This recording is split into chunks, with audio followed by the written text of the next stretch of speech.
लालची भाभी। करिश्मा, रेशमा और मनीषा 3 बहनें हैं। उनका एक भाई भी है, मयंक। मयंक अपनी बहनों को बहुत प्यार करता है, लेकिन मयंक की पत्नी सविता इस मामले में मयंक से बिल्कुल ही अलग है।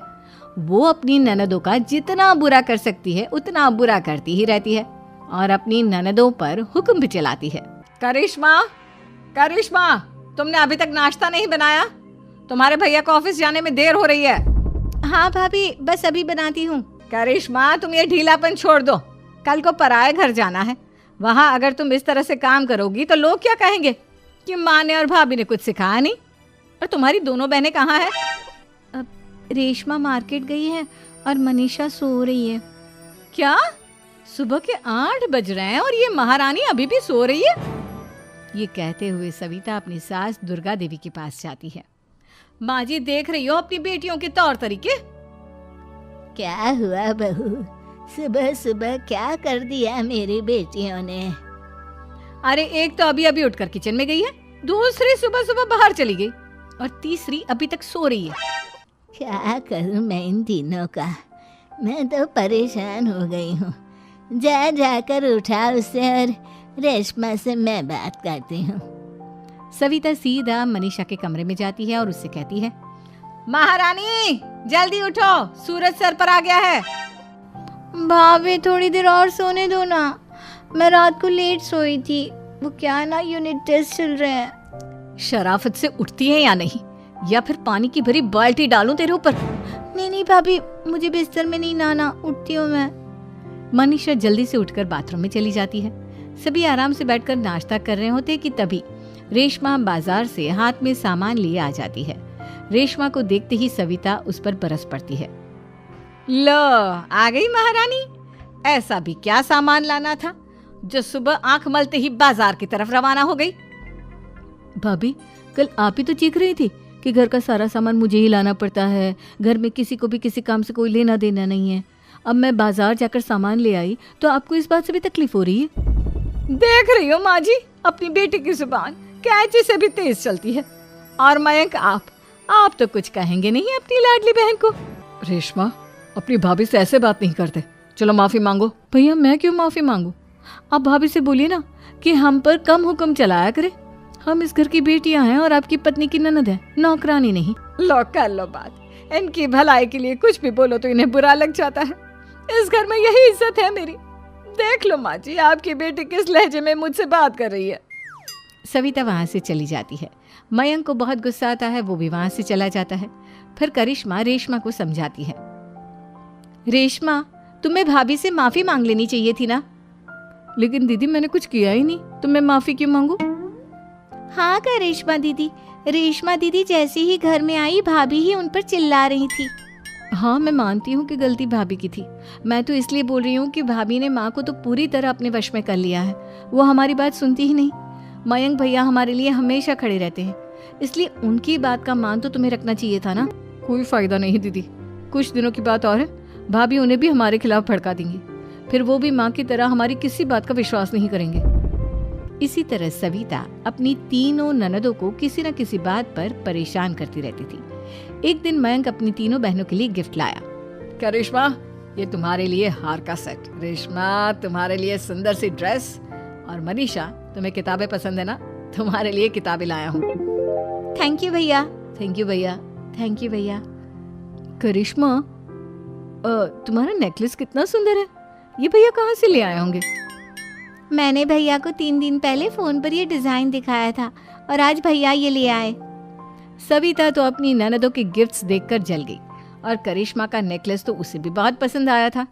अपनी बहनों के लिए कितना अच्छा नेकलेस लेकर आए हैं, मुझे कभी कोई गिफ्ट नहीं दिया। मैं आज ही ये हार चुरा लूंगी। रात में सविता करिश्मा का हार चुरा लेती है और इसी तरह उसे अपनी ननदों की जो भी चीज़ अच्छी लगती वो उसे मांगती नहीं, बल्कि रात के अंधेरे में चुरा लेती। इसी तरह दिन बीतते गए और सविता ने मयंक के दिल में भी उसकी बहनों के लिए नफरत पैदा कर दी। एक दिन मयंक ने करिश्मा और रेशमा के लिए रिश्ता देखा और ये बात उसने घर में सबको बताई। माँ, करिश्मा और रेशमा के लिए बहुत अच्छा रिश्ता आया है, वो लोग कल इन्हें देखने आ रहे हैं। आप और सविता मिलकर सारी तैयारी कर लेना। ये सुनकर करिश्मा और रेशमा खुश हो जाती हैं, लेकिन सविता सोचती है, अगर इन दोनों बहनों की शादी हो गई तो घर और बाहर का काम कौन करेगा? मनीषा तो एक नंबर की कामचोर है, उससे तो किसी बात की उम्मीद लगाना ही बेकार है। मुझे इस शादी को रोकना होगा। अगले दिन सभी लड़के वालों के स्वागत की तैयारी करने में लगे होते हैं। तभी मयंक अपनी बहनों से आकर कहता है, तैयार हो गई तुम दोनों? देखो दोनों लड़के बहुत अच्छे हैं, मैं कोई कसर नहीं छोड़ना चाहता, इसलिए तुम उनके सामने अच्छे से बिहेव करना और अपनी भाभी से लड़ने मत लग जाना। करिश्मा, तुम वो नेकलेस पहन लो ना जो मैं तुम्हारे लिए लाया था। भैया मैं बहुत देर से वो नेकलेस ढूंढ रही हूँ, लेकिन मुझे मिल ही नहीं रहा। क्या तुमने नेकलेस खो दिया? तुम्हें पता भी है वो कितना महंगा था? तुम कोई काम ढंग से नहीं कर सकती। मयंक गुस्से में वहां से चला जाता है। थोड़ी देर बाद लड़के वाले भी आ जाते हैं। वो दोनों बहनों को पसंद कर लेते हैं और रिश्ता पक्का हो जाता है। लेकिन सविता के दिमाग में तो कुछ और ही खिचड़ी पक रही थी। वो पंडित जी के पास करिश्मा की कुंडली लेकर जाती है और उन्हें पैसे देकर करिश्मा की कुंडली बदलवा देती है। जब लड़के वालों के पास करिश्मा की कुंडली जाती है तो वो दुर्गा को फोन करते हैं। बहन जी, हमने करिश्मा की कुंडली अपने पंडित जी को दिखाई थी। आपकी बेटी की कुंडली नहीं बल्कि दोषों का पिटारा है। देखिए, मैं और मेरे पति इन सब बातों में बहुत विश्वास करते हैं, इसलिए हम आपकी बेटी से अपने बेटे की शादी नहीं करा सकते। इस तरह करिश्मा का रिश्ता टूट जाता है और सभी घर वालों को बहुत दुख होता है। अब कविता सोचती है, चलो करिश्मा का तो रिश्ता टूट गया, अब रेशमा का भी रिश्ता तोड़ना है। क्या करूं? अब सविता आवाज बदलकर किसी अननोन नंबर से रेशमा के होने वाले ससुराल में फोन करती है। हेलो, मैं कौन हूँ कौन नहीं ये आपके लिए जानना ज़रूरी नहीं, बस इतना सुन लो कि रेशमा का 2 साल से किसी के साथ अफेयर चल रहा है। बस रेशमा का रिश्ता तोड़वाने के लिए सविता का इतना कहना काफी था। अब रेशमा का भी रिश्ता टूट गया। मयंक और दुर्गा देवी ने रेशमा को खूब खरी खोटी सुनाई और उससे बार बार उस लड़के के बारे में पूछने लगे। आप दोनों मुझे क्यों परेशान कर रहे हो? अरे कोई लड़का होगा मेरी लाइफ में तो मैं बताऊंगी ना, जब कोई है ही नहीं तो कहाँ से लाऊं मैं कोई लड़का? तो तेरे होने वाले ससुराल वालों को फोन किसने किया था? माँ, मैं नहीं जानती किसने फोन किया था, मैं सच कह रही हूँ। मैं तो पहले ही कह रही थी इसकी लगाम खींच कर रखो, लेकिन मेरी सुनता ही कौन है। आप चुप रहिए भाभी, ये सब आपका ही किया धरा है।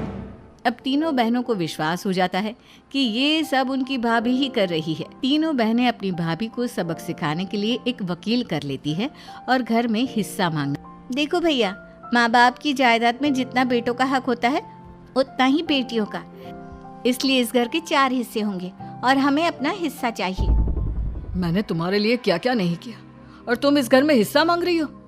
भैया, आप और माँ हम बहनों की कोई बात नहीं सुनते हो और भाभी हमारी शादी नहीं होने देगी क्योंकि उन्हें लगता है कि आप हमारी शादी में ज्यादा पैसा लगाओगे और उन्हें हम जैसी फ्री की नौकरानी कहाँ मिलेगी।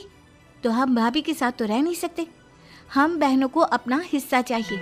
अरे तुम्हें शर्म आनी चाहिए अपनी भाभी पर ऐसा इल्जाम लगाते हुए। वो तुम्हारे बारे में कितना सोचती है। हाँ माँ, भाभी हमारे बारे में बहुत सोचती है, दिन रात बस यही सोचती रहती है कि किस तरह से अपनी तीनों ननदों को परेशान करूं और कभी मुझे पढ़ने भी नहीं देती। दोनों बहनों का रिश्ता भी तो इन्होंने ही तोड़वाया है और रात में हमारे कमरे में आकर हमारी चीजें भी चुराती हैं। इसी तरह सविता की तीनों ननदें अपनी बात पर अड़ी रही।